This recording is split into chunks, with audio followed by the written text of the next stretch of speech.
Local Memphis rapper Justin Johnson, also known by his rap name Straight Drop, has been captured by the FBI for the murder of Memphis rapper Young Dolph. He was found in Indiana. Let's watch a news clip and I'll be back to talk more about it. Getting you started with breaking news first at 6. 2 suspects are now charged in the murder of Young Dolph.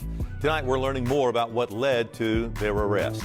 Thanks for joining us for the news at 6. I'm Greg Hurst. I'm Stephanie Skurlock. The charges come nearly 2 months after the shooting death of young Dolph, whose real name is Adolph Thornton Jr.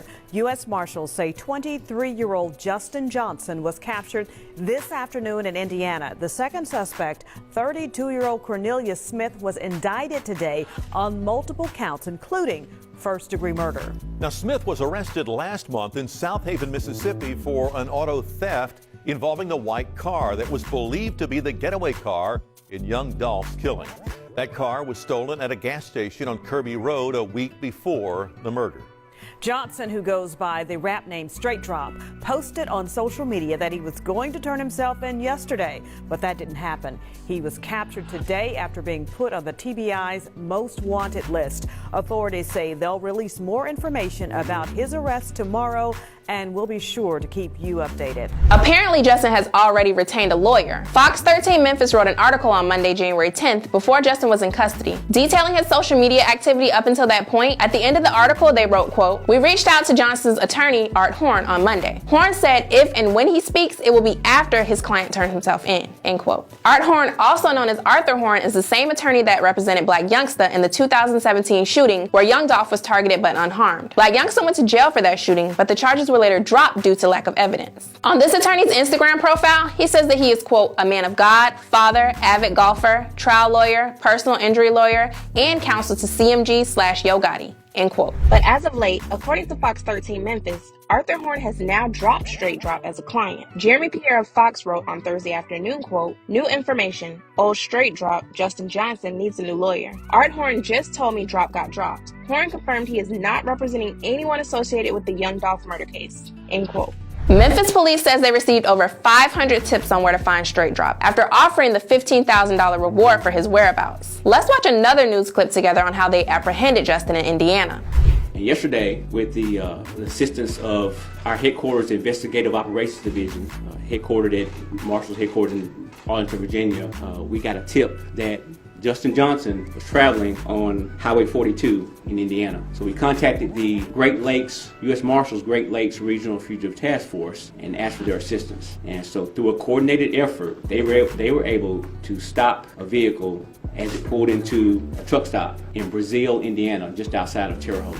And Justin Johnson was safely taken into custody. And I just want to also give credit to the Indiana State Police, the Putnam County Sheriff's Office, and the Terre Haute, Indiana Police Department for their assistance.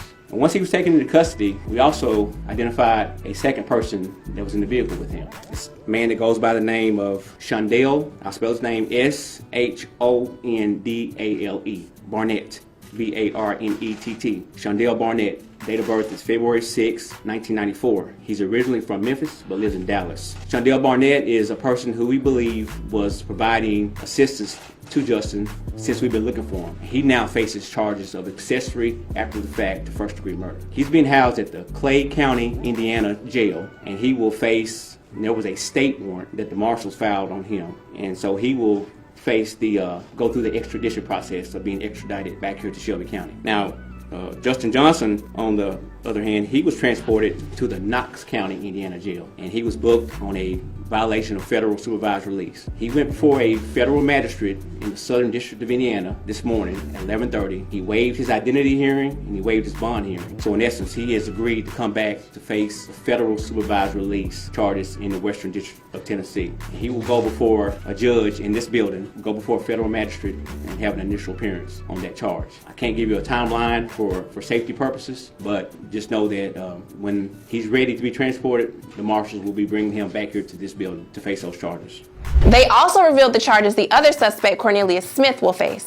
Justin Johnson, who is a wanted person of interest in the murder of Young Dolph, Adolph Thornton, is now in custody, thanks to the Marshal Service and their dogged, relentless, and unwavering commitment to getting this individual off the street. Cornelius Smith is now in custody as well, pending the following charges: first-degree murder, criminal attempt, first-degree murder, convicted felon in possession of a handgun, employing a firearm during the commission of a dangerous felony, and theft of property in the amount of $10,000 to $60,000.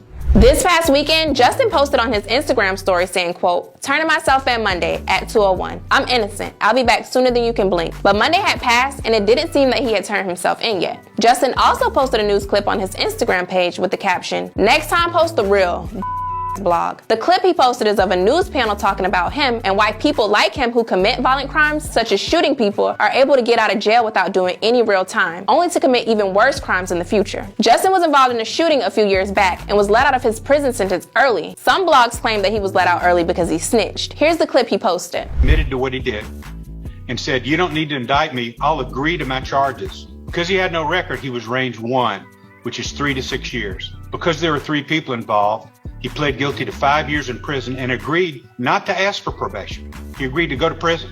Kraft says because Johnson was so well behaved in prison, he was given probation and released. After 6 months, he filed a petition to ask for probation because he'd done all these classes and he'd gotten arranged to have a job with a painting company when he got out and done all this, and came to court, and everyone agreed. We didn't even have a hearing. Everyone agreed that he had no record, that he admitted to what he did, and he had done all this stuff while in prison, and they agreed to put him on probation. He immediately admitted to what he did.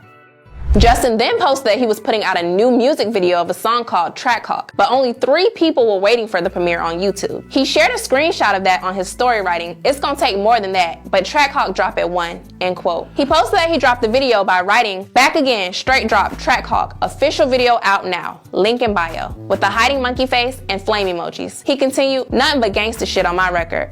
Police and bogus. All my charges I did time for or either got dropped," end quote. The video starts out with straight drop on what looked like a balcony in front of a Bass Pro Shop. Remember, one of the shooters can be seen wearing a Bass Pro hat on the surveillance footage from the shooting. Rapping on what sounds like Pooh Shicey's Back in Blood beat, with lyrics that say things such as, "Got that get back for my mans, tell them little boys stop playing, 50 shots in 20 seconds, this shit go fast like sand. We put switches on them glizzies and put dubs in rubber bands. Out of state, I'm still strapped, I got choppers all in Atlanta. Feds watching on fake page, don't up guns up in my camera. Keep my mask the only time he see my face when I blam him. Call me Mr. Handle Business, halt something down when it be Anna," end quote. It seems like Straight Drop may be trying to do something similar with this song, Track Hawk, as the rapper TK did with the song The Race back in 2017. While awaiting trial for a robbery gone wrong, which ended with someone being murdered, TK decided to cut off his ankle monitor and document his evasion on social media. According to Wikipedia, TK, whose real name is Tamor Trayvon McIntyre, recorded and released The Race while a fugitive from the police after escaping house arrest before his trial on capital murder charges. TK makes references to this during the song, with the chorus being, "F*** a beat, I was trying to beat a case, but I ain't beat that case, bitch, I did the race." The charges on which McIntyre was later convicted stem from a home invasion where 21-year-old Ethan Walker was killed. The song was later presented at TK's trial on the aforementioned murder charges, as it contained details of the murder and his motivations for it. During the chorus of the song, TK says, "Pop a then I go out my way. Do the dash, then I go out my way. Rob a nigga shoes, rob a nigga lace. We trying to see 100 bands in our face." TK released several songs while on the run from the police, including The Race, which was recorded during McIntyre's stay in New Jersey, and the music video was released on YouTube 2 hours after his capture. The Race debuted at number 70 on the US Billboard Hot 100, after a large hashtag campaign pursuing the release of McIntyre using the hashtag #FreeTK. The Race peaked at 44 on Billboard Hot 100. End quote. TK received a massive amount of media coverage, praise for his song The Race, and his crime spree while eluding law enforcement. Some people commended him for actually living what he rapped about. Billboard.com wrote, "The Race has captivated the hip-hop world with its blurring of life and art. Wanted for a capital murder charge and in connection with other violent crimes, the young rapper can be seen in the video flashing handguns and posing next to a wanted poster bearing his own face." I was trying to beat a case, but I ain't beat that case, he raps. I did the race. As the tale of Tay-K recording a song about being on the run while actually being on the run continues to spread on blogs and social media, the race has started to enter the mainstream, debuting at number 70 on Billboard's Hot 100 last week and reaching number 52 this week with 13 million streams, up from 10 million from the week before. Rappers including Meek Mill, Designer, Lil Yachty, Kodak Black, and Travis Scott have supported the song's word-of-mouth rise on Twitter and Instagram, posting clips of the track or its lyrics and sharing the Free Tay-K hashtag. The song's airy melodic beat has also become a go-to for artists' freestyles, conferring a certain respect. With its video surpassing 26 million views, the race, barely 2 minutes long, also hit number 2 on the SoundCloud chart and sits near the top of Spotify's Viral 50 and Most Necessary playlists. End quote. Although many fans call for Tay-K's freedom and he landed a record deal for his antics, in 2019, at the age of 19, Tay-K was sentenced to 55 years in prison. As of today, Straight Drop's Trackhawk music video has about 500,000 views. Key Glock has posted and deleted a few things on his IG story like, quote, "Clout will kill you," and an old tweet from Young Dolph that read, "Want validation from these social apps so bad that it cost them their life," end quote. I'm Amber. Do you have a story that you would like for me to cover? If so, email us at whogotthestory@gmail.com.